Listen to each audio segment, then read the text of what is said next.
Assalamualaikum warahmatullahi wabarakatuh.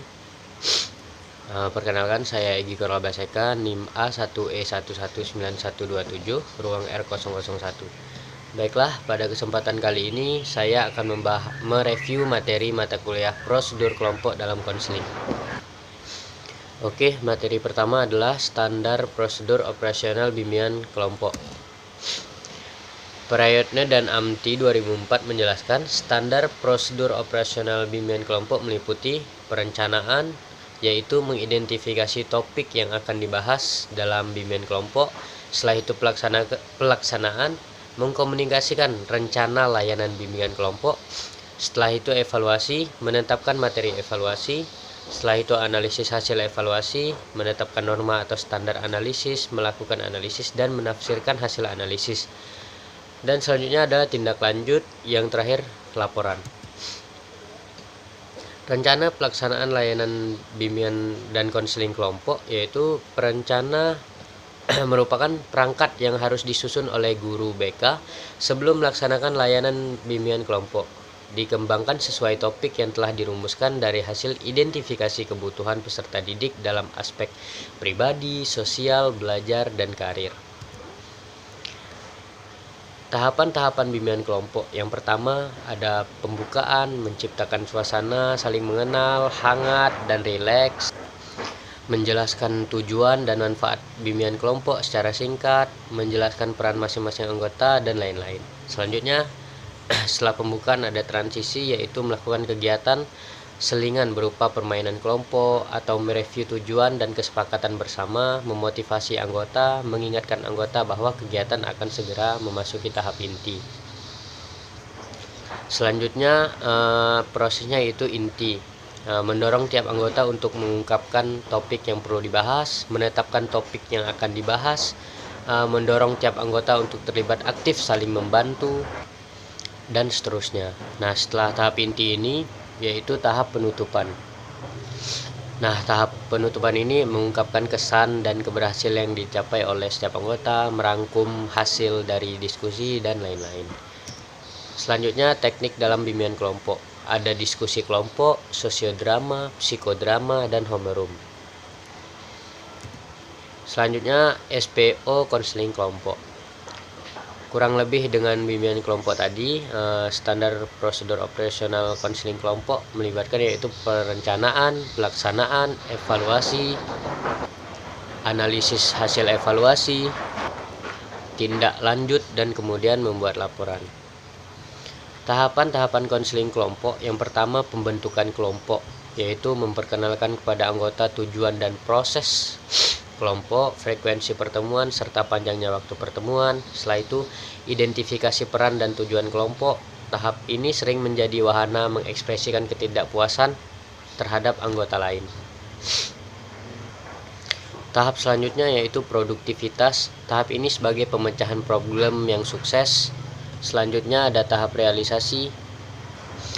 Tahap realisasi ini tahap anggota kelompok telah mengambil tanggung jawab pribadi untuk bertindak berdasarkan keputusannya sendiri. Nah, tahap terakhirnya penutupan. Menutup konseling kelompok merupakan tanggung jawab bersama pemimpin kelompok dan semua anggota kelompok. Selanjutnya, teknik dalam konseling kelompok. Tekniknya ada relaksasi, yaitu salah satu strategi yang dapat digunakan untuk mengurangi dan mengatasi stres dan ketegangan emosi. Yang kedua, teknik kontrak perilaku, assertive training, dan teknik modeling. Selanjutnya yaitu evaluasi layanan bimbingan kelompok dan konseling kelompok. Evaluasi adalah sebuah proses bagi penyediaan informasi bagi para pengambil keputusan. Tujuan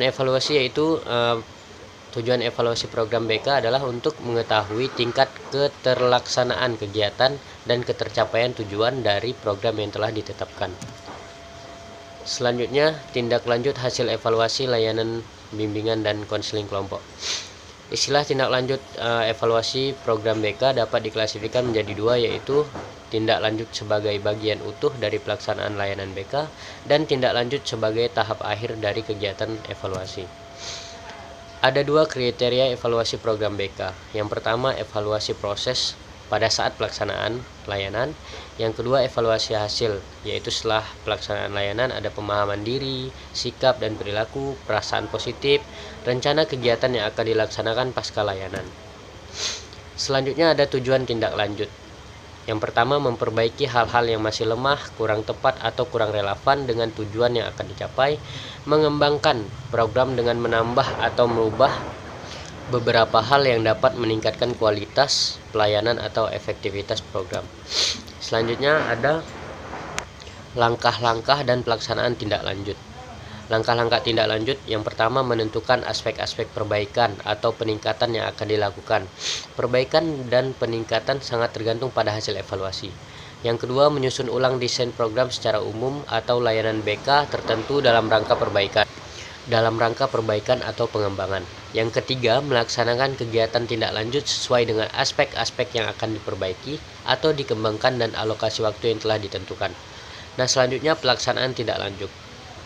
Pelaksanaan tindak lanjut dalam konteks pelaksanaan layanan dilakukan untuk menindaklanjuti hasil layanan yang telah diberikan. Pelaksanaan tindak lanjut ini sebagai bentuk respon cepat terhadap refleksi yang dilakukan oleh guru BK atau konselor atas permasalahan-permasalahan yang teridentifikasi selama proses pemberian layanan. Nah, selanjutnya laporan pelaksanaan layanan BK, bimbingan dan konseling kelompok. Pelaporan merupakan langkah lanjutan setelah evaluasi.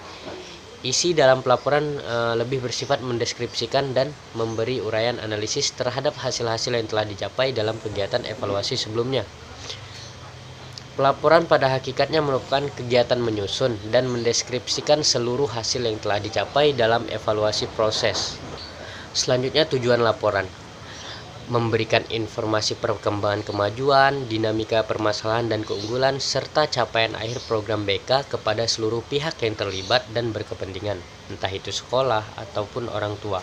Selanjutnya, menyediakan mekanisme umpan balik bagi pihak yang terlibat dan berkepentingan terhadap program BK dalam rangka modifikasi dan pengembangan.